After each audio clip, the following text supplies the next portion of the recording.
Honour Shri Ramchandra ji हैं और हम सब उनके रामदास हैं। बड़ा सुंदर लगा मुझे देख के जब मैं उनके घर गया कि इस घर के स्वामी जो हैं रामचंद्र जी हैं। तो ऐसे ही छोटी छोटी बातें भी हम कृष्ण से शेयर कर सकते हैं। देवता लोग यही इस लीला से सिखा रहे हैं कि वो कृष्ण के समक्ष गए, और अगले श्लोक में भी देखिए वो क्या बोल रहे हैं, इसलिए हमने इस श्लोक को भी चुना। हे भगवान, हे परम शुद्ध, आप सबों के अंत स्थल में रहते हैं। इसमें भी शब्द आया है, आप दूसरी पंक्ति में देख सकते हैं 6:9-45। हंसाय दहनिलयाय निरीक्षकाय कृष्णाय मृष्ट यशसे निरूप क्रमाय सत्संग्राय भवान नथ निज श्रमाप्त वंदे परिष्ट गतये हरये नमस्ते। इस श्लोक में भी कृष्ण कहकर पुकारा है। हम भक्तों को, जिनको भागवत में बहुत रुचि है, ऐसा करना चाहिए, एक सूची बनानी चाहिए। मेरे माइंड में चल रहा है कि मैं ऐसा कार्य जरूर करूंगा, लेकिन आप भक्तों को भी मैं शेयर करना चाहता हूं कि आपको कुछ ऐसा एक सूची बनानी चाहिए कि श्रीमद् भागवत के अंदर कृष्ण शब्द कितनी बार आता है श्लोक के अंदर। सोचिए कितना एक कितनी प्रॉपर्टी हमारा बन जाएगा। जैसे मैंने एक बार ढूंढा था कि भागवत के स्कंद 10वें स्कंद में कृष्ण कितनी बार हंसते हैं, केवल हंसते कितनी बार हैं, तो मुझे मिला 27 टाइम्स, 27 बार कृष्ण हंसते हैं। तो ऐसे हमें कुछ कुछ सूची बनानी चाहिए जिनको भागवत को बड़ी ही स्क्रूटिनाइजिंगली पढ़ना है, समझना है कि श्लोकों में कृष्ण कितनी बार आया है, और वो भी कौन से श्लोकों में, 10वें स्कंद के अलावा जहां पर कृष्ण कथा नहीं है। तो ये बहुत महत्वपूर्ण बात है कि जब कृष्ण कथा नहीं चल रही, नरसिंह कथा चल रही है, राम कथा चल रही है, या वराह कथा चल रही है, और लोग कृष्ण कहकर पुकार रहे हैं उन्हें, ये बड़े आश्चर्य की बात है।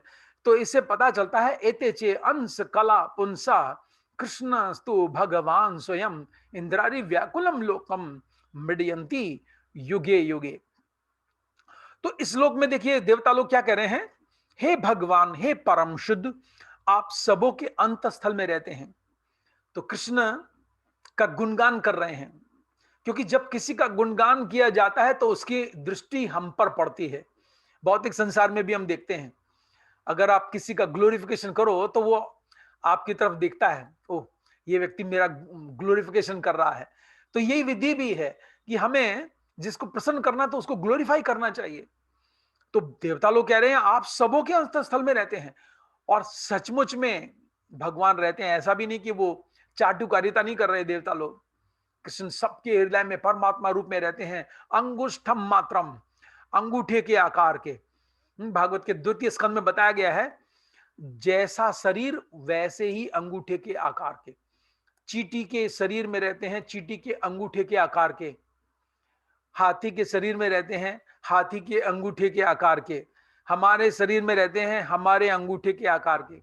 तो कृष्ण रहते हैं हृदय में, और कह रहे हैं बद्ध जीवों की समस्त आकांक्षाओं तथा गतिविधियों का निरीक्षण करते हैं। हाँ देखिए देवता लोग क्या कह रहे हैं, भगवान सबका निरीक्षण करते हैं। ऐसा नहीं कि कोई भगवान की दृष्टि से बच भी जाए, सबकी चेकिंग रखते हैं। उनका सुपर कंप्यूटर कभी फेल नहीं होता, 1 मिनट के लिए भी नहीं फेल होता, उनका कभी भी फेल नहीं होता। देखिए कितनी सुंदर प्रार्थना है। श्री कृष्ण के रूप में विख्यात हैं, हे श्री भगवान आपका यश अत्यंत प्रकाशमान है, आपका आदि नहीं है, आप अनादि हो। ये वही श्लोक है, ईश्वरः परमः कृष्णः सच्चिदानंद विग्रह अनादिरादि गोविंद सर्व कारण कारणम। कृष्ण सबके आदि हैं, उनका कोई आदि नहीं है, उनको किसी ने भगवान बयान बनाया नहीं है, वो स्वयं ही भगवान है। आगे कहते हैं, क्योंकि आप प्रत्येक वस्तु के अथ हैं, शुद्ध भक्त इससे परिचित हैं, क्योंकि आप शुद्ध तथा सत्यनिष्ठ के लिए सुगम हैं। भगवान किन के लिए सरल हैं? देखिए 2 रीजन बता रहे हैं वो, किन किन के लिए, जो सत्यनिष्ठ है। तो भक्तों को चाहिए हमेशा सच बोलना चाहिए, सच के सिवा कुछ नहीं बोलना चाहिए, चाहे गीता पे हाथ रखा हो या नहीं रखा हो। भक्तों को तो विशेष रूप से उनको कभी झूठ नहीं बोलना चाहिए। देखिए भागवत के 12वें स्कंद में पृथ्वी देवी हंसती है और वो कहती भी है 8वें स्कंद में बलि महाराज के यहां पर कि जो व्यक्ति मुझ पर खड़ा होकर झूठ बोलता है वो इस पृथ्वी में उसका बोझ मुझे पहाड़ों समुद्रों सबसे ज्यादा बोझ उस व्यक्ति का लगता है जो व्यक्ति झूठ बोलता है। तो हमें कभी भी झूठ नहीं बोलना चाहिए। और अगर हम झूठ बोल रहे हैं तो पृथ्वी देवी देवी की तरफ देखकर एक बार क्षमा याचना करनी चाहिए कि क्षमा कर देना माता। आपको कम से कम ये रियलाइज तो होना चाहिए कि हमने झूठ बोला है, क्योंकि जब हम झूठ बोलते हैं पृथ्वी देवी बहुत नाराज होती है ऐसे व्यक्ति से। आगे, और क्योंकि आप शुद्ध तथा सत्यनिष्ठ के लिए आप परम शुद्ध हैं और आप शुद्ध भक्त के लिए क्या है, सुगम है। तो जितनी हमारी शुद्धता होगी उतने कृष्ण हमारे निकट होंगे, उतने हम कृष्ण के निकट होंगे जितनी शुद्धता होगी।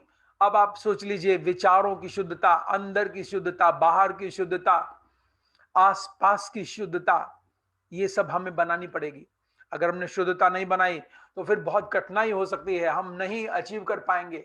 ठीक है, आगे देवता लोग क्या कहते हैं, जब करोड़ों वर्षों तक भौतिक जगत में भटकने के बाद बद्ध आत्माएं आपके चरण कमलों पर मुक्त बनाई जाकर शरण पाती हैं तो उन्हें जीवन का परम लक्ष्य प्राप्त हो जाता है। सच बात है, पता नहीं कितने जन्मों से हम यहां पर हैं इस संसार में। सोचिए, कभी आपने ऐसा सोचा है कि मैं न जाने कितने जन्मों से यहां इस संसार में हूं? मालूम नहीं मुझे, कब से मैं भगवान से दूर हूं। इसी को कहते हैं कंटम्पलेटेशन, कंटम्पलेट करना, कि मैं कब से दूर हूं हे प्रभु आपसे, और अब अवसर आया है आपसे मिलने का। अब मुझे विधि पता चली है आपसे बैक टू गॉड जाने की। तो फिर तो हमें पूरी जान झोंक देनी चाहिए, पूरी शक्ति लगा देनी चाहिए, हल्के हल्के नहीं करना चाहिए। फिर तो पूरी पावरफुली, जितना भी त्रिवेण भक्ति योगेन यजेत पुरुषम परम, भागवत के 2 स्कंद में कहा गया है कि परम पुरुष की उपासना त्रिवेण भक्ति योगेन, तीव्रता से, चाहे चैंटिंग हो, चाहे हियरिंग हो, चाहे नोट बनाने की सेवा हो, कुछ भी सेवा हो, तीव्रता से करनी चाहिए। तीव्रता का मतलब है उत्साह के साथ करनी चाहिए। आगे कहते हैं, तो उन्हें जीवन का परम लक्ष्य प्राप्त हो जाता है। अतः हे श्री भगवान, हम आपके चरणारविंद को सादर नमस्कार करते हैं। तो इस प्रकार से देवताओं ने ये 2 स्तुतियां बहुत महत्वपूर्ण की, 44 एंड 45। फिर श्री भगवान ने क्या कहा? देखिए, जब हम स्तुति करते हैं तो भगवान को क्या अनुभव होता है, भगवान का मन कैसा हो जाता है, 47 संख्या में बताई गई है बात।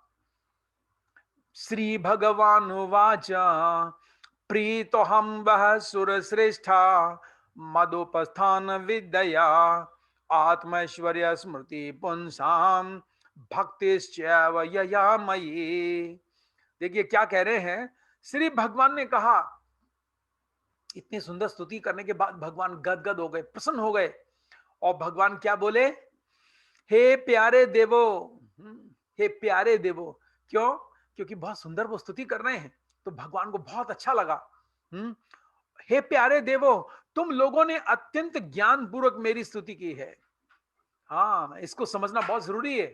देखिए, एक स्तुति की जाती है अज्ञान में, एक होती है भावना में, और एक होती है पूर्ण ज्ञान में। तो पूर्ण ज्ञान की स्तुति का क्या तात्पर्य है? पूर्ण ज्ञान की स्तुति का तात्पर्य यह है, जो कि कृष्ण बताते हैं 9वें अध्याय के 24वें श्लोक में, कृष्ण बताते हैं 5वें अध्याय के 29 श्लोक में, कृष्ण बताते हैं 7वें अध्याय के 7वें श्लोक में।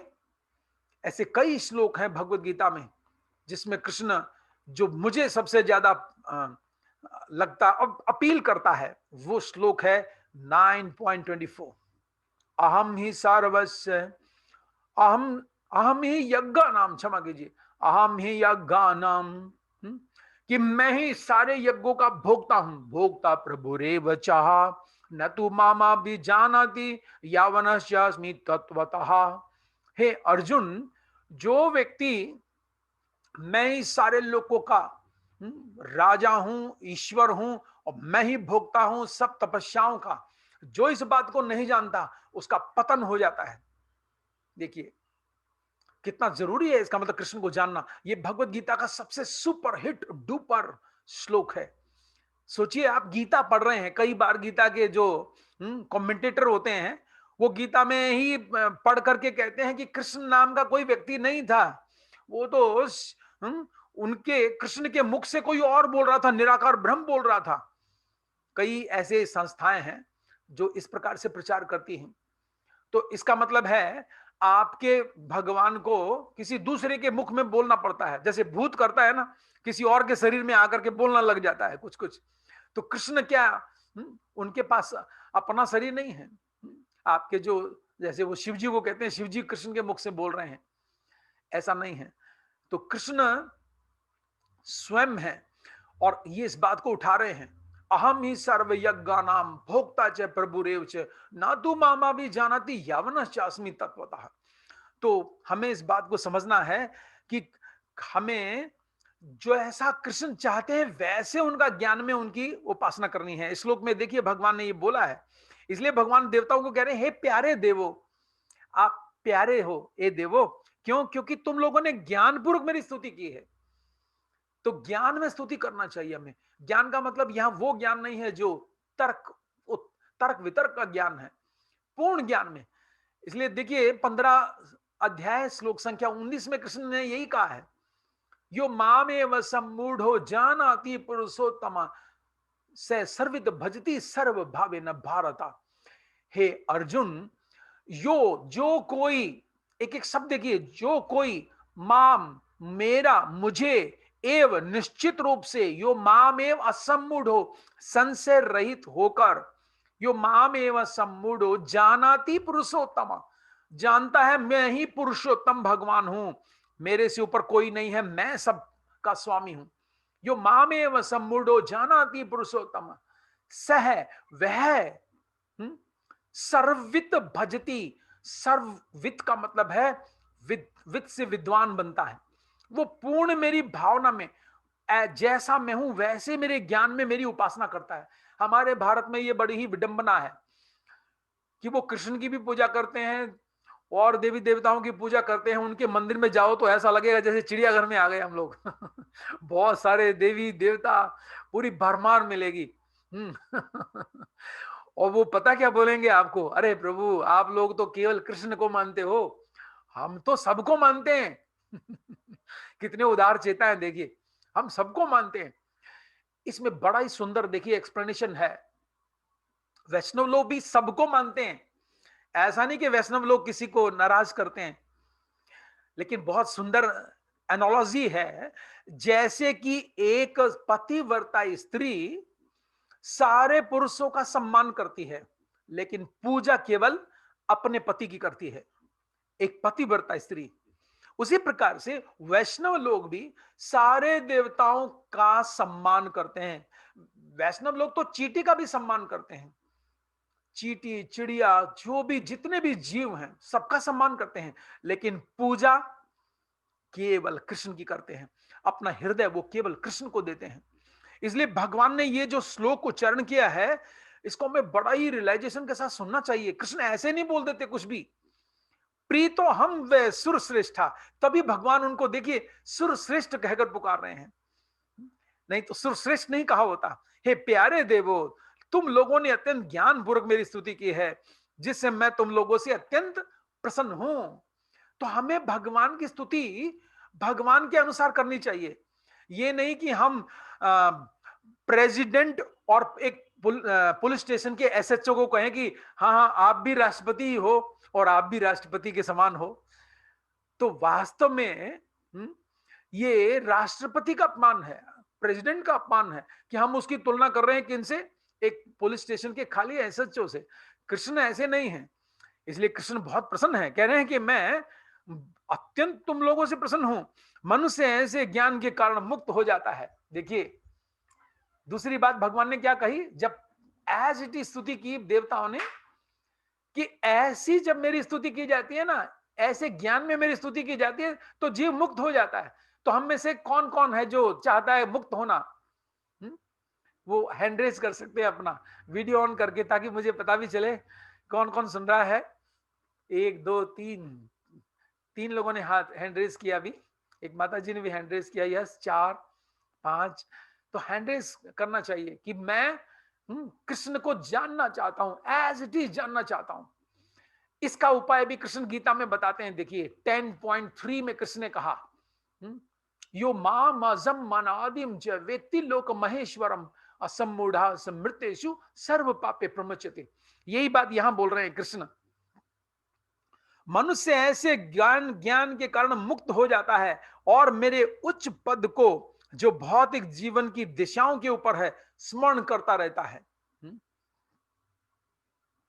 ऐसा भक्त पूर्ण ज्ञान में रहकर स्तुति करने पर शुद्ध हो जाता है। मेरी भक्ति करने का यही साधन है। तो बहुत ही सुंदर यहां पर ये स्तुति की जा रही है।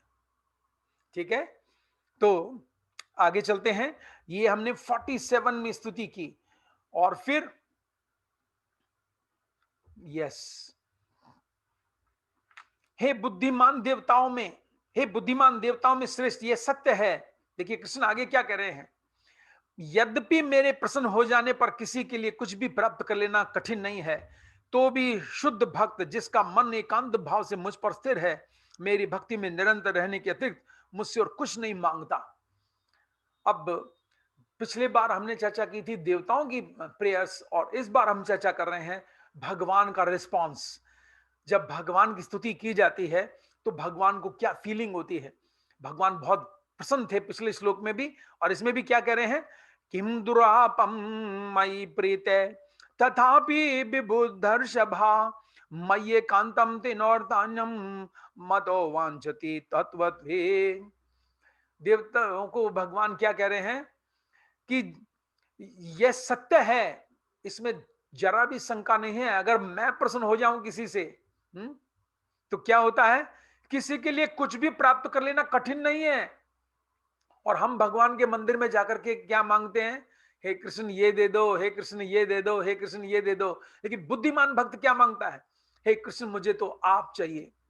जैसे छोटा बच्चा होता है, जब उसके जो पेरेंट है वो जाते हैं ऑफिस के लिए, मान लीजिए उसके फादर हैं वो ऑफिस के लिए जा रहे हैं, और अगर बेटा ये कहते पापा जल्दी आ जाना ऑफिस से घर, तो उनके जो फादर हैं कितने प्रसन्न हो जाएंगे, उनके पिताजी कितने प्रसन्न हो जाएंगे कि मेरे बच्चे ने कहा मैं जल्दी आ जाऊं घर पे आज, तो कितने कितने गिफ्ट्स लेकर आएंगे उसके लिए।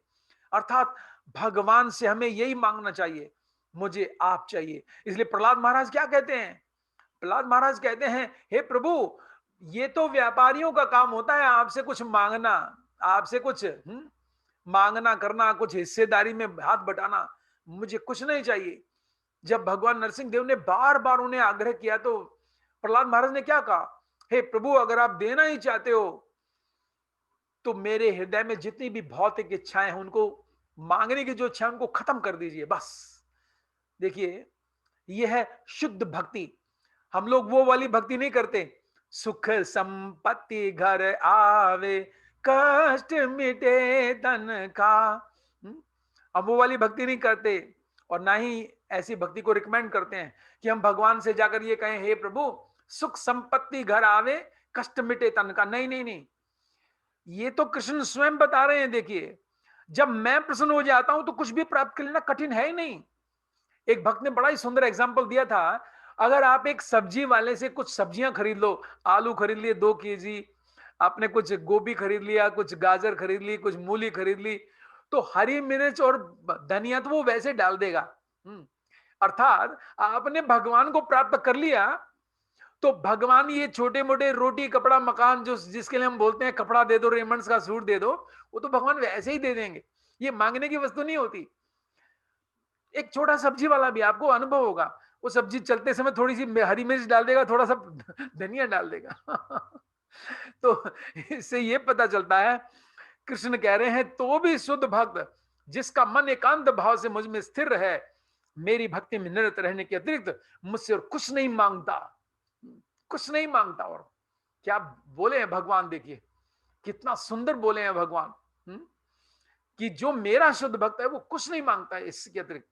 तो इस बात में हमें थोड़ा गंभीरता से इसको समझना चाहिए, इस बात को कि प्रभु मुझे आप चाहिए, मुझे आपकी शक्तियां नहीं चाहिए। जितने भी महान भक्त हुए हैं, प्रहलाद महाराज, ध्रुव महाराज, चैतन्य लीला में हम देखते हैं कितने, श्रीवास ठाकुर, श्रीवास पंडित से श्री चैतन्य महाप्रभु प्रश्न पूछते हैं, हे श्रीवास, मैं देखता हूं तुम्हारे परिवार में कितने सारे मेंबर्स रहते हैं, कितने सारे सदस्य हैं, और मैं देखता हूं तुम कोई काम भी नहीं करते हो, हमेशा कृष्ण कथा में लगे रहते हो। तुम्हारे घर का खर्चा कैसे चलता है? भगवान को चिंता हो जाती है भक्तों की। तुम्हारे घर का खर्चा कैसे चलता है? तुम कुछ काम नहीं करते दिखाई देते। तो श्रीवास पंडित क्या बोले, ए प्रभु, मैं 3 बार ताली बजाऊंगा, 1 2 3, 3 बार ताली बजाऊंगा, और अगर भोजन नहीं मिला तो मैं अपने शरीर के मटका बांध करके गंगा जी में डूब जाऊंगा। भगवान चैतन्य एकदम एग्रेसिव हो गए ये सुन करके, श्रीवास ठाकुर की ये बात सुन करके। श्री चैतन्य महाप्रभु बोले, क्या श्रीवास तुम जानते नहीं हो मैंने गीता में क्या कहा है 9वें अध्याय के 22वें श्लोक में, अनन्या चिंतयन्तो माम ये जना पर्युपासते तेषाम नित्यभियुक्तानाम योगक्षेमम वहाम्यहम्। जो अनन्य भाव से मेरी भक्ति करता है उसके लिए तो मैं जो कुछ है उसकी रक्षा करता हूं, जो नहीं है उसको सप्लाई करता हूं मैं स्वयं। तुमने ऐसा यह कैसे बोल दिया? सूरज अपनी, भगवान चैतन्य बोल रहे हैं, देखिए चैतन्य भागवत में, सूरज की तेज छिन सकता है, सूरज का तेज कभी छिनता नहीं है, लेकिन चैतन्य महाप्रभु बोल रहे हैं लक्ष्मी जी भिकारिन हो सकती हैं। देखिए क्या बोल रहे हैं महाप्रभु, लक्ष्मी जी भिकारिन हो सकती हैं, मेरा भक्त भूखा सो जाए ऐसा कभी नहीं हो सकता श्रीवास। श्रीवास लेकिन भक्त कैसे थे? जिस समय श्री चैतन्य महाप्रभु उनके आंगन में नाच रहे थे, गा रहे थे, उनके बेटे की मृत्यु हो गई, जवान बेटे की, सोचिए। तो महाप्रभु ने पूछा कुछ देर बाद, क्या कुछ अप्रिय घटना घटी है? तो अंदर श्रीवास ठाकुर गए और वहां पर माताएं, उनकी जो पत्नियां थी और स्त्रियां थी वो रो रही थी। श्रीवास ठाकुर ने अंदर जाकर कहा कि श्री भगवान श्री गौरांग नाच रहे हैं बाहर, आप लोगों को अगर रोना है तो धीरे धीरे रोइए, अगर बाहर आवाज आई और श्री चैतन्य के नृत्य में, आनंद में कुछ बाधा हुई तो मैं यहां से चला जाऊंगा। तो जब और लोगों ने महाप्रभु को बताया कि श्रीवास का बेटा मर गया है महाप्रभु, तो जानते हैं श्री चैतन्य महाप्रभु क्या बोले कि तुम जैसे भक्तों के कारण मैं आया हूं इस संसार में, है श्रीवास, तुम जैसे भक्तों के कारण, जिसका जवान बेटा भी मर गया तब भी मेरे आनंद के लिए वो इसको भी सहन करने को तैयार है, मेरे आनंद में बाधा नहीं डालना चाहता है। तो हम भक्तों को इस शुद्ध भक्ति को सीखने का प्रयास करना चाहिए, भगवान से सदा यही मांगना चाहिए, हे प्रभु कोई इच्छा नहीं है मेरी, मुझे कुछ नहीं चाहिए प्रभु, केवल आप चाहिए। और अगर कृष्ण बोल रहे हैं, देखिए यही बात कि अगर मैं जिसको मिल गया उसके लिए तो फिर कुछ भी प्राप्त करना क्या है, कठिन नहीं है। और इससे अगले श्लोक में कृष्ण क्या कह रहे हैं, जो लोग भौतिक संपत्ति को ही सब कुछ या जीवन का परम ध्येय मानते हैं, ऐसे लोग कंजूस कहलाते हैं, कृपण कहलाते हैं, वे आत्मा की परम आवश्यकता को नहीं जानते। यही नहीं, जो ऐसे मूर्खों की इच्छा की पूर्ति करता है उसे भी मूर्ख समझना चाहिए। क्या भगवान कृष्ण क्या बोल रहे हैं, देखिए अद्भुत, बहुत ही अद्भुत ये भगवान का रिस्पॉन्स है देवताओं को। तो समाज में आज 99% लोग ऐसे मिलेंगे जो भौतिक संपत्ति को ही सब कुछ मानते हैं। और जिसने ये आरती बना दी ओम जय जगदीश हरे, उसने भी इसमें इंक्लूड कर दिया। इसलिए हमारे जो वैष्णव लोग हैं वो ये आरती नहीं गाते। वो ये एक्चुअल में आरती का मतलब क्या होता है? आरती का मतलब है, ये तो एक भजन है, ये आरती नहीं है। कई बार लिखा होता है पुस्तकों में, माता की आरती, शिव जी की आरती, उनकी आरती। आरती शब्द आया है आर्त अर्थार्थी जिज्ञासु ज्ञानी च भर्तृषभा। भगवान कृष्ण बोलते हैं चतुर्विदा भजनते माम जना सुकीर्तनो अर्जुना, कि 4 प्रकार के लोग मेरे भक्त बनते हैं। तो आर्त बोलते हैं भगवान, आर्त शब्द से आरती आता है। आर्त का मतलब होता है दुख, कलेश। जो व्यक्ति दुखी है वो मेरा भक्त बनेगा। तो भगवान की भी आर्त उतारा जाता है। भगवान का कलेश भी उतारा जाता है, भगवान का दुख भी उतारा जाता है। आप पूछोगे भगवान का क्या दुख है? हम्म? भगवान को भी कलेश होता है क्या? हाँ, भगवान को भी कलेश होता है। भगवान भी बहुत चिंतित होते हैं। जैसे श्री चैतन्य महाप्रभु सिर में हाथ रखकर बोल रहे हैं, इन लोगों का उद्धार कैसे होगा? तो हरिदास ठाकुर और नित्यानंद प्रभु कहते हैं, हे प्रभु, चिंता ना करिए, आप चिंता नहीं करिए, हम घर घर जाएंगे और लोगों से भीख मांगेंगे। तो भगवान का पुजारी जो होता है, वो दीपक में भगवान का कलेश, आर्त, दुख उतारता है। उसको आरती कहा जाता है। ये जो गाया जाता है ना, ये तो भजन है। और उस दीपक में सारा कलेश भगवान का उतार करके और फिर भक्तों को में बांटा जाता है। और भक्त लोग दौड़ दौड़ कर भीड़ में आते हैं, अरे मुझे भी दे दो भाई आरती, थोड़ी आरती तो दे दो, मुझे भी आरती नहीं मिली प्रभु जी। और फिर उस आरती को लगा करके सिर में लगाते हैं भक्त लोग। तो इसका मतलब क्या है? भगवान का कलेश पुजारी जी ने दीपक में उतार दिया और दीपक उतार करके सबको बांट दिया भगवान का कलेश। तो इसका तात्पर्य ये है कि पुजारी, भगवान के भक्त ये कहते हैं, हे प्रभु, हम आपका जो दुख है, भगवान का दुख यह है कि उनके बेटे, उनके पुत्र, उनके जीव सब उनके घर लौटे। तो भक्त लोग जब उस आरती को लेके सिर में लगाते हैं, इसका भाव ये होना चाहिए, हे प्रभु, मैं जाऊंगा, मैं अपना समय दूंगा और मैं आपका प्रचार करूंगा, आपको प्रचारित कर दूंगा, आपका प्रेम बांटूंगा, ताकि सब आपके क्या हो जाएं, आपकी ओर उन्मुख हो जाएं। ये आरती का भाव होता है। लेकिन हम आरती ये सोच करके दीपक को हाथ लगाते हैं कि शायद लॉटरी लग जाएगी, अगर मैं जो दीपक ले लूंगा तो लॉटरी लग जाएगी, है ना। और ये मैंने आज आरती ले ली, मुझे तो आरती मिली नहीं, लड़ाई भी कर देते हैं। कि वास्तव में ये भाव है आरती का। तो इसलिए कृष्ण बोल रहे हैं, वे आत्मा की परम आवश्यकताओं को नहीं जानते, यही नहीं ऐसे मूर्खों की इच्छा की पूर्ति करता है, उसे भी मूर्ख समझना चाहिए। जो ऐसी इच्छाओं को पूरा करता है। इसलिए भक्तों के पास कई बार भक्त लोग दीक्षा के लिए आते हैं, देखिए कि प्रभु जी मेरी दीक्षा करा दो ना। तो हमें कहना पड़ता है, अभी प्रभु जी आप दीक्षा थोड़ा रुक के लेना। दीक्षा का मतलब क्या होता है? देखिए, एक बार एक साधु के पास एक व्यक्ति गया, उसने कहा कि प्रभु जी मुझे दीक्षा चाहिए। साधु ने कहा ठीक है आओ दीक्षा देता हूं। तो वो एक पानी भरा हुआ था, उसकी गर्दन पकड़ के पानी में डुबो दी उसने, और पानी में डुबो दी और वो अंदर अंदर तड़पने लगा। फिर थोड़ा छोड़ दिया, ऐसे सांस लेने लगा, और फिर उसकी गर्दन को पानी में डुबो दिया, और फिर दम घुटने लगा, तड़पने लगा, और फिर उसको छोड़ दिया। वो भागता भागता भागने लगा, कहने लगा कैसे कसाई हो तुम, कैसे तुम साधु हो, तुम हत्यारे हो, तुम तो मार ही डालते मुझे। साधु ने कहा बेटा, जब इस भौतिक संसार में ऐसे दम घुटने लगे जैसे पानी में तुम्हारा दम घुट रहा था, तब मेरे पास आना दीक्षा के लिए। तो दीक्षा का भाव ये होता है, साधु के पास हमें इसलिए जाना चाहिए, साधु के पास इसलिए नहीं जाना चाहिए कि हमें कुछ भौतिक लाभ हो जाए। Prabhupada ji coat of the day में कहते हैं कि लोग साधुओं के पास इसलिए आते हैं कि डॉक्टर की फीस ना देनी पड़े उन्हें, साधु महात्मा को 10-20 रुपए चढ़ा दें और साधु महात्मा को ऐसा आशीर्वाद दे दें। एक बार प्रभुपाद ट्रेन में जा रहे थे, तो कोई व्यक्ति ट्रेन में उनके साथ बैठा था और उसने प्रभुपाद जी को देखा, सुना, उनके कितने सारे शिष्य हैं।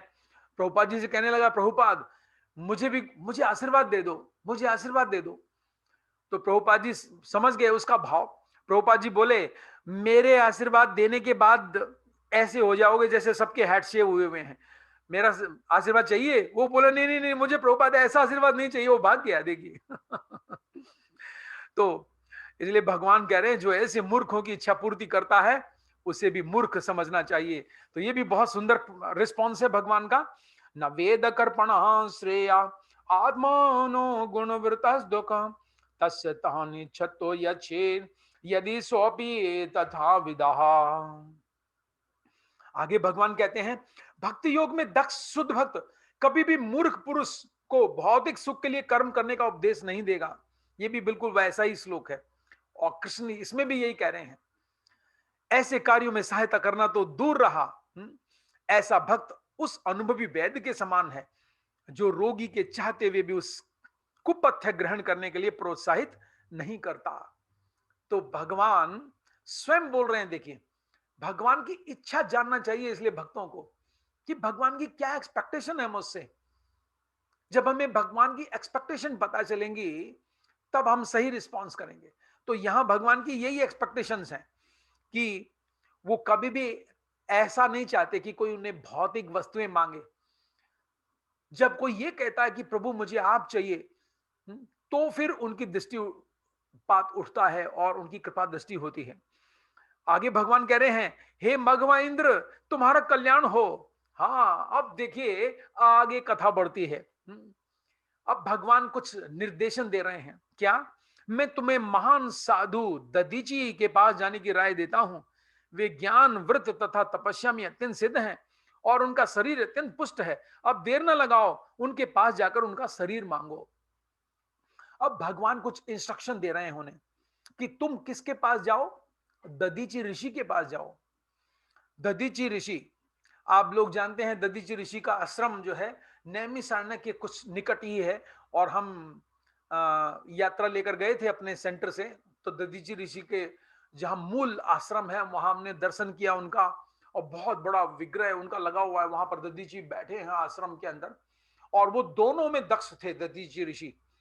वो कर्मकांड में भी एक्सपर्ट थे और शुद्ध भक्ति में भी एक्सपर्ट थे। दधीची ऋषि की ये विशेषता थी। तो भगवान ने उनको बोल दिया कि आप जाइए। तो दधीची का एक नाम और बताया गया है, अश्वसिर, घोड़े के सिर वाले। दधीची ऋषि का एक नाम है। ये घोड़े के सिर वाले क्यों नाम है उनका? पहले का बता रहे हैं। इनकी बैकग्राउंड स्टोरी है थोड़ी दधीची ऋषि की, कि एक बार अश्विनी कुमार इनके पास आए और उनसे आकर कहने लगे कि आप हमें क्या दो? आप हमें ब्रह्म ज्ञान दो। आप ब्रह्म ज्ञानी हो, आप हमें ब्रह्म ज्ञान दो। तो दधीची ऋषि ने कहा, देखो मेरे पास इंद्र देवता आए थे और उन्होंने मुझसे ब्रह्म ज्ञान मांगा था। तो अगर मैंने आपको ये ज्ञान दे दिया तो इंद्र देवता ने बहुत गुस्सा किया है।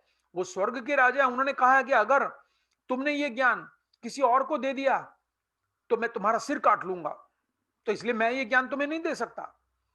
तो अश्विनी कुमार कहने लगे, क्योंकि अश्विनी कुमार कौन है? वैद्य हैं देवताओं की।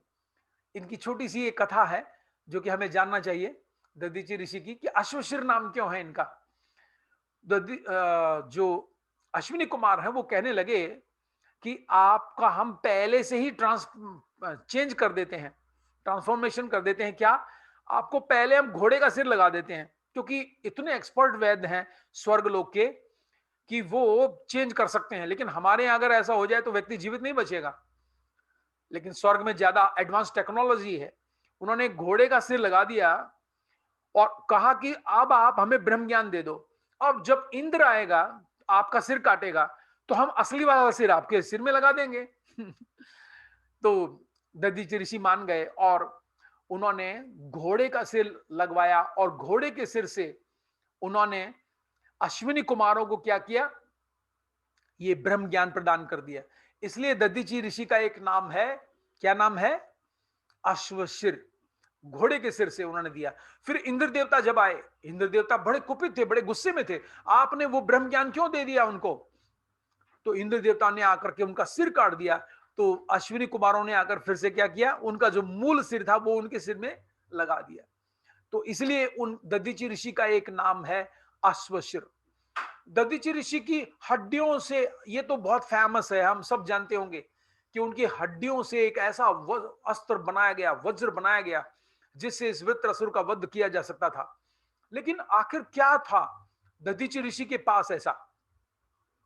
देखिए, दधीची ऋषि अथर्वा ऋषि के बेटे हैं और अथर्वा ऋषि ने दधीची ऋषि को नारायण कवच प्रदान किया था। नारायण कवच चूंकि उनके पास था और नारायण कवच के कारण उनकी जो हड्डियों से जो वज्र बनना था वो इतना शक्तिशाली था कि किसी भी बड़े से बड़े असुर का वध किया जा सकता था। तो इसलिए हम देखते हैं कि पिछले 2-3 अध्याय पहले अगर हम देखें तो दधीची ऋषि का ये जो क्या बोलते हैं इसको, नारायण कवच है, नारायण कवच प्रदान किया गया त्वष्टा को। दधीचि ऋषि ने किसको प्रदान किया? त्वष्टा ऋषि को। त्वष्टा ऋषि ने प्रदान किया विश्व रूप को, और विश्व रूप ने प्रदान किया इंद्र देवता को। तो भगवान श्री कृष्ण कह रहे हैं कि दधीचि के नाम से जो विख्यात ऋषि हैं, उन्होंने ब्रह्म ज्ञान को आत्मसात किया था, और आप उनके पास जाइए, और अश्विनी कुमारों को अगर भेजेंगे तो ये और भी अच्छा होगा, क्योंकि अश्विनी कुमारों को वो बहुत प्रिय हैं। तो इंद्र देवता और अश्विनी कुमार सब जाकर के पहुंचते हैं दधीचि ऋषि के आश्रम में, और दधीचि ऋषि जब सुनते हैं तो वो क्या कहते हैं, ये चैप्टर यहां पर समाप्त होता है, हमारा 9वां अध्याय। और किस तरह से वो वहां पर जाकर के इस चर्चा को करते हैं, इसमें हम चलते हैं 10वें अध्याय के 4थे श्लोक में। एक ही श्लोक लेंगे इस अध्याय का केवल। दधीचि ऋषि के पास जब वो देवता लोग गए, तो दधीचि ऋषि ने एक श्लोक उच्चारण किया है। ये 4था श्लोक है 10वें स्कंद अध्याय का, 6ठा स्कंद। इस भौतिक जगत में प्रत्येक जीवात्मा को अपना शरीर अत्यंत प्रिय है। अपने शरीर को अक्षुण्ण बनाए रखने के संघर्ष में वह सभी प्रकार से, यहां तक कि अपना सर्वस्व न्यौछावर करके रक्षा करने का प्रयत्न करता है। ऐसा कौन है जो अपना शरीर किसी अन्य को दान देना चाहेगा, भले ही भगवान विष्णु क्यों ना मांगे।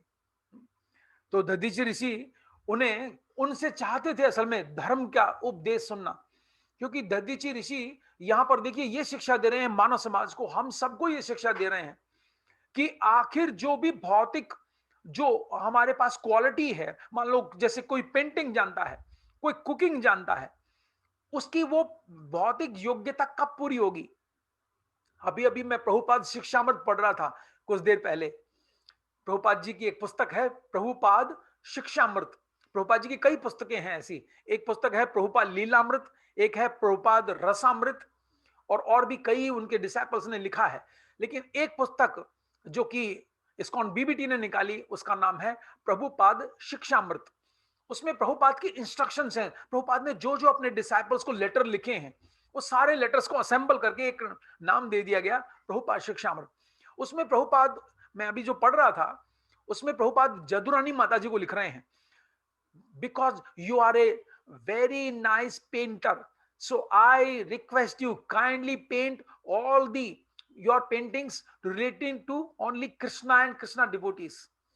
तो वो बता रहे हैं कि जो भी प्रभुपाद बता रहे हैं, शिक्षा दे रहे हैं कि कोई ऐसी चिंता की बात नहीं है, आप पेंटर हो तो आप बहुत सुंदर सुंदर पेंटिंग बनाइए भगवान कृष्ण की। और इतना एनकरेज किया है। उस चैप्टर को मैं पढ़ रहा था, प्रभुपाद ने क्या डायरेक्शन दी है पेंटिंग कराने की। इसलिए हमारे सारे वर्ल्ड में इस्कॉन के डिवोटीज जानते हैं कि जो पेंटिंग्स इस्कॉन में है, जो इस्कॉन की पेंटिंग है, वो कहीं पेंटिंग नजर नहीं आ सकती आपको। इसकी सारी की सारी ट्रेनिंग प्रभुपाद ने दी है जदुरानी माता जी को। देखिए क्या ट्रेनिंग दी है। प्रभुपाद बैठ करके जदुरानी माता जी को समझा रहे हैं क्या एक्सप्रेशन होना चाहिए चेहरे पर, क्या साथ साथ डिवोटीज होने चाहिए, क्या डायरेक्शन दी है प्रभुपाद ने।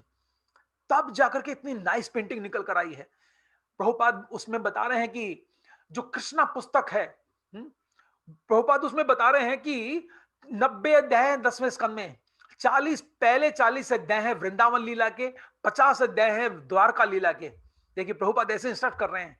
तो आपको जो पेंटिंग बनानी है वृंदावन लीला की 40 अध्यायों की, उस पेंटिंग्स में कृष्ण को कैसे दिखाना है, और जो बाकी के 50 अध्याय हैं उनमें कृष्ण को कैसे दिखाना है, एक्सप्रेशन कैसा होना चाहिए, उनके साथ में डिवोटीज कैसे होने चाहिए। और जदुरानी माता जी को इतना एनकरेज किया, इतने लेटर्स लिखे प्रभुपाद ने, और इतना थैंक्स किया उनका। तो प्रभुपाद ये शिक्षा देना चाह रहे हैं। और यहां जो दधीचि ऋषि हैं वो भी यही कह रहे हैं कि देखो, मैं अपना शरीर दूंगा आपको, अपने शरीर की हड्डियां आपको दूंगा, लेकिन इसका यूज आप कहां करने जा रहे हैं, आपका भाव क्या है, आपका व्यवहार कैसा है। तो धर्म का सुनना चाहते हैं वो, अर्थात जिसको हम डोनेशन देंगे उसको हमें ये जानना चाहिए कि हमारा दान तामसिक है, राजसिक है या सात्विक है। गीता में कृष्ण 17वें अध्याय में चर्चा करते हैं कि कौन सा दान सात्विक है। जो दान पात्र उचित परिस्थितियों में उचित समय पर दिया जाता है, वो दान क्या है? वो सात्विक दान है। लेकिन जो दान ये नहीं देखा जाता कि कोई पात्र उचित है भी या नहीं है, समय है कि नहीं है, और उसको हम दे देते हैं। जैसे आजकल बहुत फैशन है कि लोग क्या करते हैं, वो वस्त्र पहन लेते हैं ब्रह्मचारियों जैसे, और पैंट कमीज जो होते हैं वो उनको थैले में डाल लेते हैं और सबके जाते हैं कि 10 रुपए दे दो, 5 रुपए दे दो। तो मैं आप भक्तों से इसमें बहुत ही केयरफुल रहने के लिए आग्रह करूंगा कि कभी भी कैश में डोनेशन ना दीजिए। देखिए, अगर आपने 10 रुपए दिए किसी को, किसी भिखारी को, और अगर उस भिखारी ने उस 10 रुपए में से कोई बीड़ी सिगरेट या कोई शराब खरीद ली, तो पेनल्टी आपके ऊपर लगेगी, क्योंकि आपने कैश दिया। इसलिए हमारे भक्त जो होते हैं, जैसे दुकान में अगर बैठे हैं मान लीजिएगा, तो फ्रूट रखते हैं, वो पैसे कभी नहीं देते, और फ्रूट ऑफर्ड होना चाहिए, और वो अगर आप उसको देते हो तो ये उसका निश्चित रूप से उद्धार करेगा। तो दधीचि ऋषि अपने शरीर दे रहे हैं, अपनी हड्डियां दे रहे हैं, लेकिन देवताओं से सुनना चाहते हैं कि आप किस लिए ले रहे हो। तो देवताओं लोगों से जब वो धर्म का सुनना चाहते हैं, धर्म का गुणगान सुनना चाहते हैं, तो दधीचि ऋषि बहुत प्रसन्न हुए। उन्होंने कहा कि हाँ, ये सही है। ये तुमने अब सही विचार सुना है, यही मैं विचार तुम्हारे मुख से सुनना चाहता था। तो इस तरह से जब उन्होंने मृत्यु का गुणगान सुनना की इच्छा हुई, तो देखिए, मृत्यु हमारी निश्चित होती है। समय देखते हैं पहले इस, ओ माय गॉड, समय तो बहुत जल्दी निकल गया, लेकिन मैं कंक्लूड करता हूं मृत्यु की थोड़ी चर्चा करके। देखिए, हमारी आयु निश्चित होती है जब हम इस संसार में जन्म लेते हैं। छठी छठी देवी आती है, हर व्यक्ति की आयु निश्चित होती है, लेकिन ये आयु बढ़ भी सकती है और घट भी सकती है किसी कारणों से, जिसको कि हम भक्तों को बहुत सावधानी से सुनना चाहिए। भागवत के महात्म्य में लिखा है कि भागवतम पढ़ने से आपकी आयु लंबी हो जाती है, भागवत सुनने से आपकी आयु लंबी हो जाती है। तो सोचिए, आप कौन सा टॉनिक ले रहे हैं ये भागवत का जिससे कि आपकी आयु लंबी हो रही है। सोचिए, ये कथा सुनने मात्र से। ये भागवत के महात्म्य में शिवजी पार्वती को बता रहे हैं पद्म पुराण में। गीता पढ़ने सुनने से आपकी आयु लंबी हो जाती है। लेकिन युधिष्ठिर महाराज महाभारत में प्रार्थना करते हैं भीष्म देव से, और बताते हैं कि मुझे ये बताइए कि आयु घटती कैसे है किसी व्यक्ति की। आप जानते हैं 56-58 दिन तक युधिष्ठिर महाराज, 50 दिन उन्होंने प्रश्न पूछे थे। हर रोज युधिष्ठिर महाराज जाते थे। 50 डेज भीष्म पितामह लेटे हुए हैं मृत्यु सैया पर, और उनसे जाकर प्रश्न पूछते थे हर रोज। एक दिन उन्होंने पूछा कि उम्र कैसे कम होती है जीव की, मुझे ये बताइए। तो आप लोग सांस रोक करके सुनिएगा। मतलब श्वास रोक कर, इसलिए कि वेरी वेरी अटेंटिवली, कि हमारी आयु कैसे घट जाती है, कौन से ऐसे कार्य हैं जिनसे हमारी आयु घट जाती है, और हम वो रोजमर्रा के जीवन में करते हैं जिनसे हमारी आयु घट जाती है। और आप आश्चर्यचकित रह जाओगे कि आजकल हमें सही से शास्त्रों का मार्गदर्शन नहीं मिलता, हम लोग नहीं सुनते, इसलिए हमें मालूम भी नहीं है। देखिए, जब हम, प्रभुपाद जी ने हमें एक नियम दिया है, अवैध स्त्री पुरुष संबंध नहीं बनाना। इसका लॉस क्या है? अगर कोई व्यक्ति किसी स्त्री के साथ अगर अवैध संबंध बनाता है, या कोई स्त्री किसी मासूम मनुष्य के साथ अपना अवैध संबंध बनाती है, लॉस क्या होगा? लिखा है, इससे उनकी आयु कम हो जाती है, अकाल मृत्यु होती है ऐसे व्यक्ति की, क्योंकि उसने अवैध संबंध बनाया। और मान लीजिएगा पुरुष ने बनाया है स्त्री के साथ, तो महाभारत में भीष्म देव बोल रहे हैं कि जितने रोए उस स्त्री के शरीर में हैं। आप लोग सब सुन रहे हैं ना? कितने लोग सुन रहे हैं? 51। अच्छा, शुभ अंक है 51। जितने उस शरीर में रोए हैं, उतने वर्षों तक उस व्यक्ति को नरक में रहना पड़ेगा। एक बार भी अगर वो अवैध संबंध बनाता है किसी स्त्री के साथ, आप सोच करके घबरा जाइए और प्रसन्न भी होइए इसको सुन करके कि प्रभुपाद जी ने हमें चौथा नियम यही दिया है। अवैध स्त्री पुरुष संबंध बनाना। सोचिए, एक पुरुष अगर अवैध संबंध बनाता है स्त्री के साथ, उस स्त्री के शरीर में जितने भी रोए हैं उतने वर्षों तक उसको नरक में सड़ना पड़ेगा। ये भीष्म देव बोल रहे हैं मृत्यु सैया पर युधिष्ठिर महाराज के सामने और कृष्ण के सामने। और अगर कोई स्त्री किसी मासूम पुरुष के साथ ऐसा करती है और उसको अपने जाल में फंसा लेती है, तो पुरुष के शरीर में जितने रोए हैं उतने वर्षों तक उसको नरकों में वास करना पड़ेगा। आयु तो कम होगी होगी और नरकों में भी सड़ना पड़ेगा। भीष्म पितामह कह रहे हैं कि कभी भी क्रॉस लेग्स जितनी देर कोई बैठता है, क्रॉस लेग समझते हैं, पैर के ऊपर पैर रखकर बैठना या पैर के ऊपर पैर रखकर खड़े होना, ऐसा भीष्म देव बोल रहे हैं। मैं भी नहीं जानता ऐसा वो क्यों बोल रहे हैं, लेकिन मैंने सोचा कि शायद कृष्ण का स्टाइल है ये तो खड़े होने का, तो कोई कृष्ण के स्टाइल में खड़ा भी नहीं हो सकता, इसका मतलब है। लिख रहे हैं वो, क्रॉस लेग्स बैठने जितनी देर बैठता है व्यक्ति उतनी देर उसकी आयु घटा दी जाती है, ऐसा भीष्म देव ने इंस्ट्रक्शन दिया है। मांस भक्षण अगर कोई करता है उसकी मृत्यु घट जाती, उसकी आयु कम हो जाती है। अपंग, अज्ञानी, कमजोर, गरीब, कुरूप, दुखियों का उपहास नहीं करना चाहिए। अगर हम किसी अपंग का उपहास करते हैं, अज्ञानी का उपहास करते हैं, उसको कहते हैं ये व्यक्ति मूर्ख है, देखो हंस रहे हैं हम लोग। किसी कमजोर, किसी गरीब, किसी कुरूप, किसी दुखी का उपहास करते हैं तो हमारी आयु, भीष्म देव बोल रहे हैं, कम हो कर दी जाएगी। अपनी उंगली तारों की तरफ नहीं करनी चाहिए, ऐसा भीष्म देव बोल रहे हैं। ये तो मैं नहीं जानता इसके पीछे क्या लॉजिक है, लेकिन महाभारत का अंतिम चैप्टर जिसमें युधिष्ठिर महाराज ने प्रश्न पूछा है कि हे दादाश्री, किसी व्यक्ति की उम्र कम क्यों होती है, वो बोल रहे हैं क्योंकि अपनी उंगली तारों की तरफ नहीं करनी चाहिए। गंदे आईने में कभी अपना मुख नहीं देखना चाहिए, इससे भी आयु घट जाती है। जिस आईने में हम अपना मुख देख रहे हैं उसको क्लीन चिट होना चाहिए, एकदम स्वच्छ होना चाहिए। सिर फेसिंग नहीं होना चाहिए नॉर्थ साइड में और ईस्ट साइड में। किसी नास्तिक से बहस नहीं करना चाहिए। ज्यादातर कई बार हमारे भक्त भी चुनौती देने लग जाते हैं, जिगजैग में पड़ जाते हैं, कृष्ण भगवान है, कृष्ण निराकार है। कभी भी नास्तिकों से बहस नहीं करना चाहिए हमें कि हम नास्तिकों से बहस करेंगे। कभी भी नग्न अवस्था में सोना नहीं चाहिए, ऐसा भीष्म देव बोल रहे हैं। उस व्यक्ति की आयु जितनी देर ऐसा वो शयन करेगा उतनी आयु उसकी उम्र में से घटा दी जाएगी।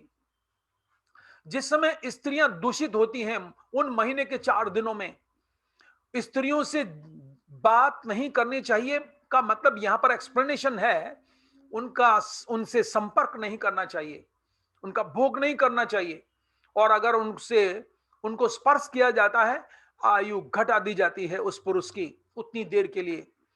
तो इसलिए पहले हर महल में, हर घर में कमरा होता था, जब स्त्रियां दूषित होती थी तो वहां वो वही निवास करती थी। जैसे कि हम देखते हैं द्रौपदी का, जिस समय द्रौपदी को खींच कर लाया गया था उस समय द्रौपदी एक वस्त्र धारण किए थी। द्रौपदी ने दुशासन को यही कहा था कि इस समय मैं नहीं जा सकती पब्लिकल में, एक ही एकांतवास कर रही थी। आगे भीष्म देव बोल रहे हैं, जो मनुष्य खड़े होकर के पेशाब करता है जितनी देर उसमें लगती है उतनी देर की उसकी आयु घटा दी जाती है। My God, very dangerous. आजकल तो लोग पैंट कमीज अब ऐसी चल गई, पहले तो धोती कुर्ता होता था, बैठ करके लोग वॉशरूम जा सकते थे। लेकिन आजकल की मॉडर्न मलेच जो ये आई है, इसमें सब लोग बाबूजी बन गए और खड़े होकर के ही वॉशरूम करते हैं। इसलिए भी ये कहा जा रहा है कि कलयुग जैसे जैसे आगे बढ़ेगा 30 साल मैक्सिमम आयु होगी भागवत के अनुसार, लेकिन अगर पुराणों में हम झांके तो 20 साल मैक्सिमम आयु हो जाएगी जैसे जैसे कलयुग आगे बढ़ेगा। और इसके रीजंस भीष्म देव यही बता रहे हैं। भीष्म देव कह रहे हैं, ये बात भी मैं नहीं जानता कि भोजन केवल दिन में 2 बार ही करना चाहिए, सुबह और शाम को। आजकल लोग किसी भी समय खा लेते हैं, चलो मॉल चलते हैं वहां रेस्टोरेंट में खाना खा लेंगे ना, लेकिन भीष्मदेव कह रहे हैं हमें दिन में सुबह और शाम को भोजन करना चाहिए, बीच में नहीं भोजन करना चाहिए। दिन में स्त्री के साथ भोग नहीं करना चाहिए। अगर कोई पुरुष ऐसा करता है उसकी आयु घटा दी जाएगी। डॉक्टरों से, अब मालूम नहीं ये भी ऐसा भीष्मदेव क्यों कह रहे हैं डॉक्टरों से नजदीकी संबंध नहीं रखने चाहिए वैद्य डॉक्टर इनसे नजदीकी संबंध नहीं रखने चाहिए। बच्चों से, वृद्धों से, वे अपने नौकरों से बहुत क्लोज संबंध नहीं रखने चाहिए। ये मालूम नहीं ऐसा क्यों कह रहे हैं। संध्या समय शयन नहीं करना चाहिए। जो शाम का समय होता है उस समय सोना नहीं चाहिए। सोने का भी एक समय निश्चित है। विशेष रूप से दिन में नहीं सोना चाहिए। दिन में जितनी देर अगर व्यक्ति सोता है तो मृत्यु और निकट आ जाती है। दिन भगवान ने बनाया है जागने के लिए और रात्रि बनाई है सोने के लिए। लेकिन आजकल के जो मॉडर्न हमारे स्टूडेंट्स हैं विशेष रूप से, वो 2 बजे तक तो केबल टीवी देखते हैं, मोबाइल चलाते हैं, और 2 बजे उनका सोने का समय होता है और 11-12 बजे उठने का समय होता है। ये बहुत ही विडंबना है। अंग्रेजी में भी बड़ी सुंदर कहावत है, early to bed and early to rise that's make a man healthy, wealthy and wise. ये अंग्रेजी की भी हम भूल गए, ये जो सुंदर कहावत है। लेकिन उन्होंने लिखा है कि संध्या समय शयन नहीं करना चाहिए ना, और क्या करें, सारे कार्य छोड़कर पूजा प्रार्थना करने का समय होता है संध्या समय। जो संध्या है, शाम का जो समय है, विशेष रूप से रात को ज्यादा ना खाना चाहिए ना खिलाना चाहिए, इससे आयु कम हो जाती है। देखिए आजकल तो डिनर लेते हैं लोग ना। तो हम मृत्यु पर इसलिए बोल रहे हैं क्योंकि दधीचि ऋषि ने मृत्यु का गुणगान किया है आगे कि कैसे मृत्यु की महिमा है। वृत्रासुर ने भी मृत्यु की महिमा सुनाई है। तो इसलिए हम मृत्यु की चर्चा कर रहे हैं कि हम ऐसे वो कार्य ना करें जिससे मृत्यु निकट आ जाए, और किसी के बिना बुलाए यज्ञ में नहीं जाना चाहिए। तो ये कुछ ऐसे हैं। और आगे भीष्मदेव कहते हैं, देखिए मृत्यु के बाद हमारी सबसे बड़ी संपत्ति कौन सी है जो हमारे काम आने वाली है। आपने जो महात्मा गांधी के नोट छपे हुए होते हैं, नोट, वो काम आएंगे मृत्यु के बाद। हाँ, खाली क्रिमेशन के तो काम आ सकते हैं, लेकिन हमारे क्या काम आएंगे? कौन सी ऐसी संपत्ति है? भीष्मदेव पूछ रहे हैं युधिष्ठिर महाराज से, हे युधिष्ठिर ये बताइए मृत्यु के बाद कौन सी ऐसी संपत्ति है जो जीव के काम आती है?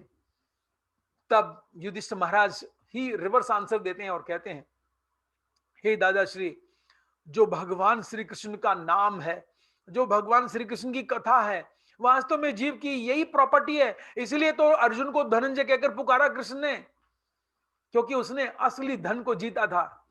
और हम जो धन जीतते हैं वो सब नकली धन होता है। नकली इसलिए क्योंकि वो सब छीना जाता है हमसे, नॉमिनेशन ट्रांसफर कर दिया जाता है तुरंत। तो दधीचि ऋषि यहां पर यही बोल रहे हैं कि देखो मृत्यु तो सबकी होनी है, लेकिन यशस्वी मृत्यु होनी चाहिए। और अपनी मृत्यु को, हर व्यक्ति को अपना शरीर प्यारा होता है, लेकिन चूंकि तुम धर्म के कार्यों में मेरी हड्डियों को मांग रहे हो तो इसलिए मैं तुम्हें अवश्य दूंगा। तो इस प्रकार से हम कथा को यहां पर ही रोकेंगे, जिसमें कि दधीचि ऋषि ये प्रॉमिस कर रहे हैं कि यस, मैं आपको अपना शरीर दूंगा और अपना शरीर में त्यागता हूं, और आप मेरी हड्डियों से जो नारायण कवच से आविष्ट हैं उनसे अपना वज्र बना लीजिए और उस असुर को मार डालिए। तो इस प्रकार से हम यहीं पर विराम करेंगे। आप भक्तों की अगर किसी का कोई प्रश्न है तो अभी भी 10 या 9 मिनट बचे हैं, कोई प्रश्न पूछ सकते हैं तो आपका स्वागत है। Any hand raise? Hare Krishna devotees, अगर किसी का प्रश्न है तो वो अपना हैंड रेज का बटन दबा सकते हैं, हम लोग उसे अनम्यूट कर देंगे प्लीज। जी समृद्धि माता जी, आप अनम्यूट कर लीजिए। समृद्धि माता जी, आपने प्रश्न पूछा है।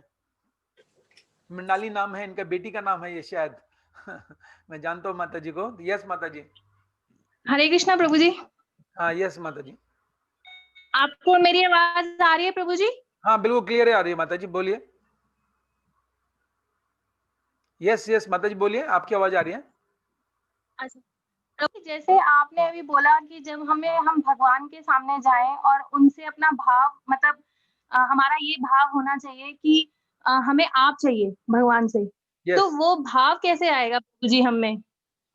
वो भाव आएगा क्योंकि श्रवण करके। हम चाहे वो भाव श्रवण आएगा से। माता जी, जी तो प्रभु जब हम सुनते हैं प्रॉफिट एंड लॉस, है ना, प्रॉफिट एंड लॉस सुनते हैं कि जी प्रॉफिट प्रभु जी। हमारा किसमें है, लॉस किसमें है। जी प्रभु जब हमें ये पता चलेगा कि प्रॉफिट हमारा कृष्ण को ही मांगने में है, तो फिर ये भाव जी आएगा। जी तो श्रवणम बहुत इंपॉर्टेंट है।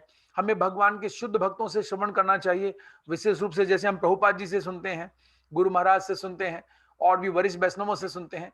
तो हमें हमेशा जी श्रवण करना चाहिए और उसके ऊपर मेडिटेशन भी करना चाहिए कि किस में मेरा जी लाभ है।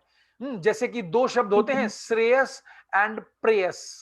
श्रेयस का अर्जुन क्या कह रहे हैं, कार्पण्य दोषो उपत स्वभावा पृच्छामि त्वाम धर्म सम्मूढ़ चेता यश्रेयास निश्चितम ब्रूहि तन्मे शिष्यस्त्यहं शादिमां त्वाम प्रपन्नम यत श्रेयस निश्चितम ब्रूहि तन्मे। जो मेरे लिए श्रेयस्कर हो वो बताइए, प्रेयस्कर नहीं। तो इस संसार में दो बेनिफिट होते हैं। प्रेयस का मतलब होता है वो सुख जो अभी आया और 1 घंटे बाद चला जाएगा या कुछ समय बाद चला जाएगा, लेकिन एक सुख होता है श्रेयस जो जन्म जन्मांतर तक हमारे साथ रहता है। तो बुद्धिमान व्यक्ति कौन सा सुख चाहता है? जैसे बच्चे को हम कहते हैं बेटा पढ़ ले तो तेरे एग्जाम्स में काम आएगा, लेकिन बच्चे को क्या अच्छा लगता है, खेलना, क्योंकि खेलने में खेलना अभी जी आनंद मिल रहा है, पढ़ने में आनंद नहीं मिल रहा है। तो ठीक हम भी बच्चे बन जाते हैं, हम संसार में आकर के उन सुखों के पीछे भाग लेते हैं जिनसे हमें अभी आनंद मिल रहा है। हमें आनंद कौन सा मांगना है कृष्ण से, जो अर्जुन ने मांगा, यस श्रेयस निश्चितम ब्रूहि तन में। मुझे वो सुख बताइए, वो सुख का मार्ग बताइए जो जन्म जन्मांतर तक मुझे लाभ देने वाला हो। तो कृष्ण ने फिर उन्हें शुद्ध ज्ञान दिया। तो ऐसे हम जब श्रवण करेंगे माता जी, तो ये भाव आएगा, हम कृष्ण को ही मांगेंगे। ठीक जी है, प्रभु जी। ठीक है, थैंक यू, प्रणाम प्रभु जी। हरे कृष्णा माता जी। यस, थैंक यू आपका। और कोई भक्त है जो कि हैंड रेज अगर किए हैं, और अगर हैंड रेज नहीं है तो हम यहाँ पर ही विराम करेंगे और धन्यवाद देंगे बुर्जन प्रभु का। और बुर्जन प्रभु से क्षमा भी मांगेंगे, क्यों प्रभु जी कहेंगे एक कथा के लिए बोला था इन्होंने, तो पता नहीं इतनी लंबी सीरीज चला दी है, अब खत्म होने का नाम ही नहीं ले रही है। मुझे खत्म लेकिन होना नहीं चाहिए इसको, हाँ प्रभु जी। इसको खत्म नहीं होना चाहिए। प्रभु जी मेरा, हरे कृष्ण प्रभु जी, आवाज आ रही मेरी? यस यस प्रभु जी, आवाज आ रही है। वरुण प्रभु, यस प्रभु जी आई आपकी आवाज, बोलिए। प्रभु जी बहुत सुंदर जो आई ओपनिंग लेक्चर था आपका, जिसमें यस आरती का जो भाव आपने बताया और जो एक एक दीक्षा का भाव बताया आपने, प्रैक्टिकल, बड़े प्रैक्टिकल तरीके से, वो यस बहुत यस। सुंदर लगा प्रभु जी। और साथ में एक आई ओपनिंग ये होगी कि मेरी जो उम्र है वो बड़ी तीव्र गति से कम हो रही है प्रभु जी। Yes yes yes. तो इसको थोड़ा ब्रेक लगाएंगे कल से। कुछ आपने जो बड़े इंपॉर्टेंट पॉइंट बताए उसको लग रहा है कि बड़ी तेजी से कम हो रही है प्रभु जी। Yes yes yes. तो हम इस विषय को थोड़ा सा और एलोबरेट करेंगे नेक्स्ट क्लास में, कि मृत्यु कैसे कम होती है और मृत्यु के ऊपर, क्योंकि मृत्यु की महिमा सुनाई है, वित्रासुर ने भी मृत्यु की महिमा सुनाई है, और हम मृत्यु पे और थोड़ी चर्चा करेंगे आगे चल करके। तो देखते हैं, क्योंकि अब ये कहाँ तक जाएगा ये कथा, ये तो बुर्जन प्रभु ने जो है, वो बोलते हैं ना भक्तों को एक बार माइक दे दो फिर वो छोड़ने का नाम नहीं लेंगे, तो हम क्षमा चाहेंगे। लेकिन फिर भी हम कम से कम आज यहाँ तक पहुंच ही गए हैं कि दधीची ऋषि ने एक्सेप्ट कर लिया है कि yes I will give my body to you. So फिर आगे और बढ़ेंगे।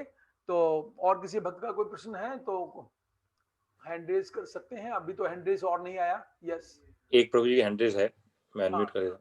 नहीं वरुण प्रभु जी आप अनम्यूट कर लीजिए अपने आप को। वरुण प्रभु तो पूछ चुके हैं ना प्रभु जी, या वरुण प्रभु आपका प्रश्न है और नहीं पूछ लिया? नहीं प्रभु जी, वो मैंने पूछा था। अच्छा वरुण प्रभु जी आप अनम्यूट कर लीजिए। अच्छा, वरुण प्रभु ने नहीं पूछा हो, वरुण प्रभु बोलिए आप। मैंने सोचा वरुण प्रभु का अनम्यूट करके। यस, धन्यवाद। हाँ धन्यवाद, प्रणाम प्रभु जी। आपका म्यूट हो गया प्रभु जी, फिर से म्यूट हो गया आपका। हाँ यस, अब पूछिए। मुझे मेरा प्रश्न ये है कि जैसे हम माला वगैरह करते हैं, भक्ति करते हैं भगवान से, तो हम हमारा जैसे भौतिक संसार में है, तो हमारी कुछ ऐसी कामनाएं होती है या इच्छाएं होती है कि हम इस संसार से रिलेटेड या भौतिक संसार से रिलेटेड, तो वो भी मांग लेते हैं, लेकिन हमें रियल में क्या मांगना चाहिए भगवान से? ये हमने आज ही चर्चा की ना प्रभु जी।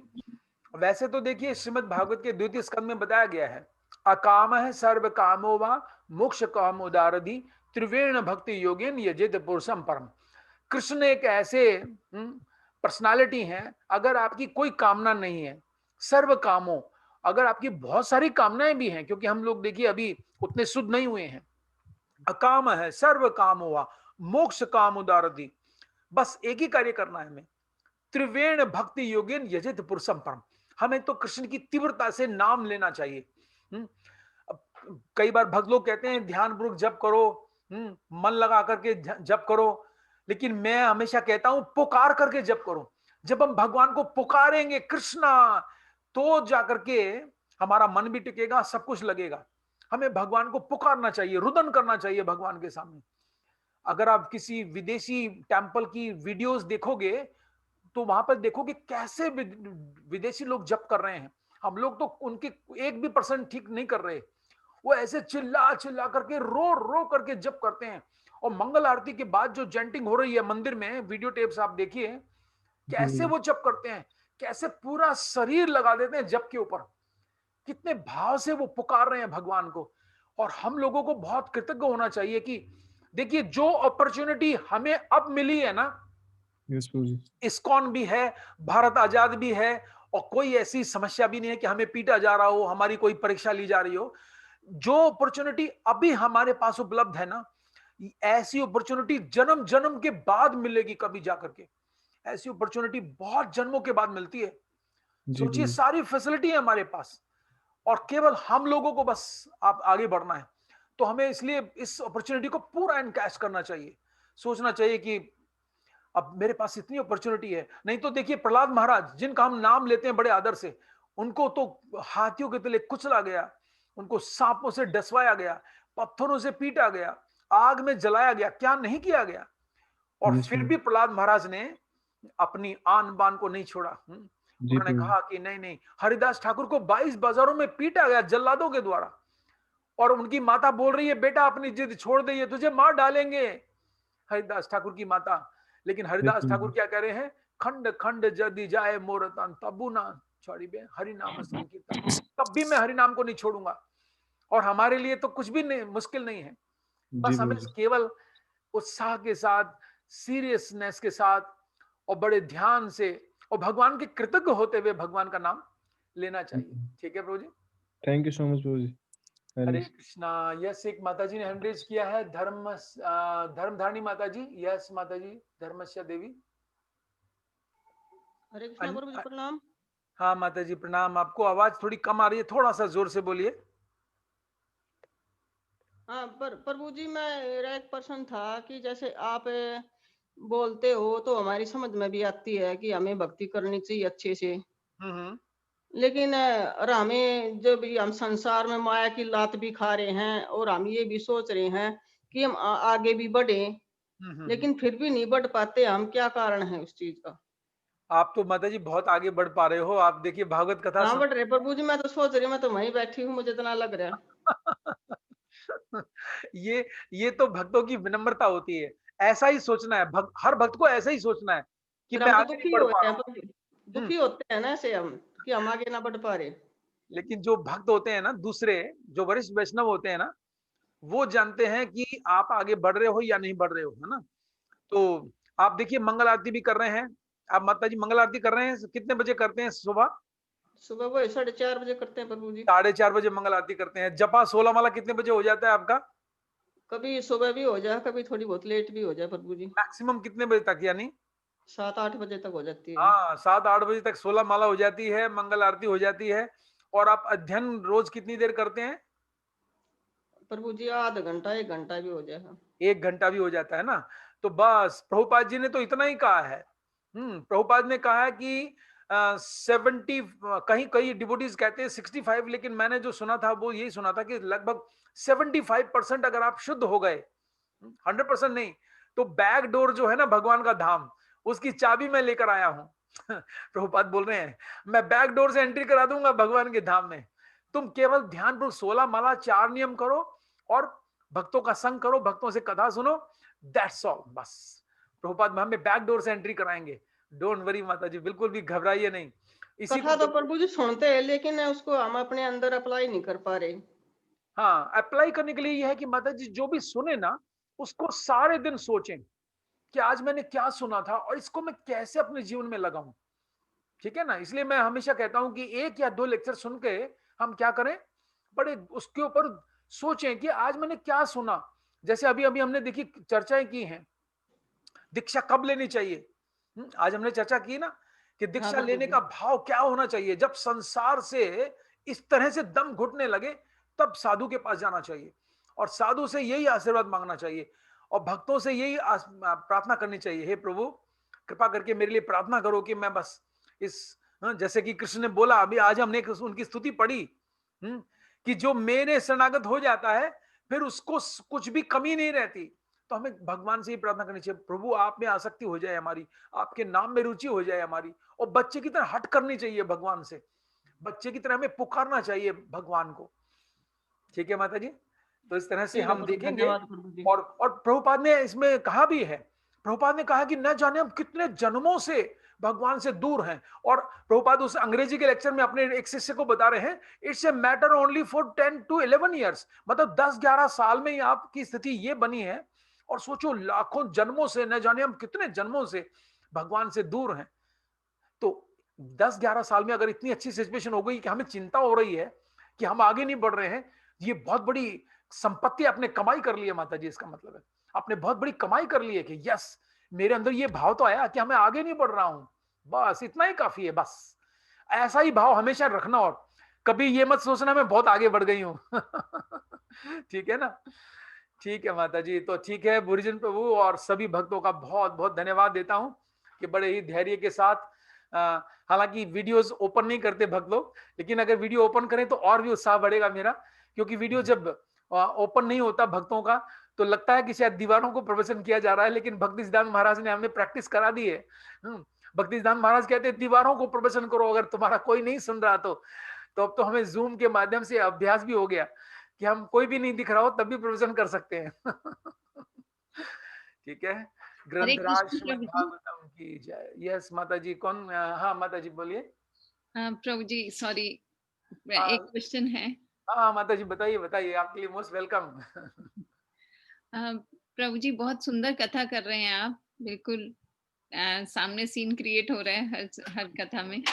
यस और मेरा प्रश्न है कि स्तुति और प्रार्थना में अंतर क्या है? स्तुति की जाती है देखिए भगवान की, और प्रार्थना की जाती है अपने लिए कि मेरी रक्षा करो, मेरा बचाव करो। स्तुति का मतलब है कि ग्लोरिफिकेशन कर रहे हैं भगवान का, हे प्रभु आप, जैसे हम यहाँ पर देख रहे हैं देवता लोग बहुत सुंदर उनकी स्तुति गान कर रहे हैं। लेकिन प्रार्थना जब की जाती है, जैसे प्रभुपाद जी एक बार एक लेक्चर दे रहे थे और बोल रहे थे माया कैन नॉट टच मी, तो भक्त लोग सोचने लगे वाह, प्रभुपाद कह रहे हैं कि माया मुझे छू नहीं सकती। लेकिन प्रभुपाद थोड़ी देर के बाद आए और आकर के ऑल्टर में कह रहे हैं माया हटा ले, माधव बचा ले, जला दे मेरे मन का दिया, माया से बचा ले।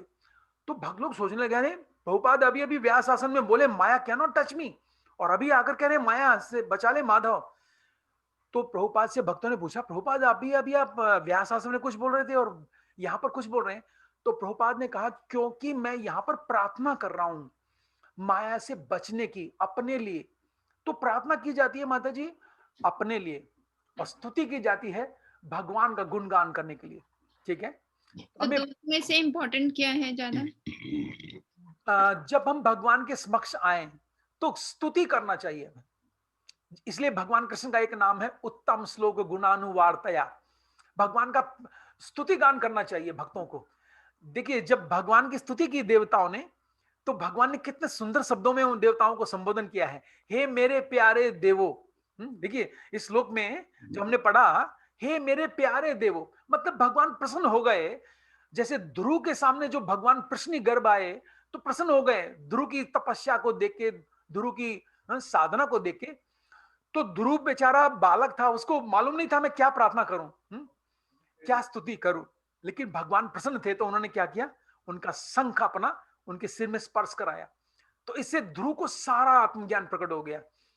और ध्रुव बोल रहे हैं कि मैं कहा कांच के टुकड़े मांगने आया था और मुझे तो डायमंड मिल गया। तो ध्रुव वो प्रार्थना करने लगे जो उसकी आवश्यकता थी। जो शुरू में ही कहना चाहिए था उसे, लेकिन चूंकि उसने पहले स्तुति पाठ किया भगवान का, ग्लोरिफिकेशन किया और फिर प्रार्थना की कि मैं कितना दुष्ट हूं और मैं कहाँ क्या मांगने आया प्रभु आपसे।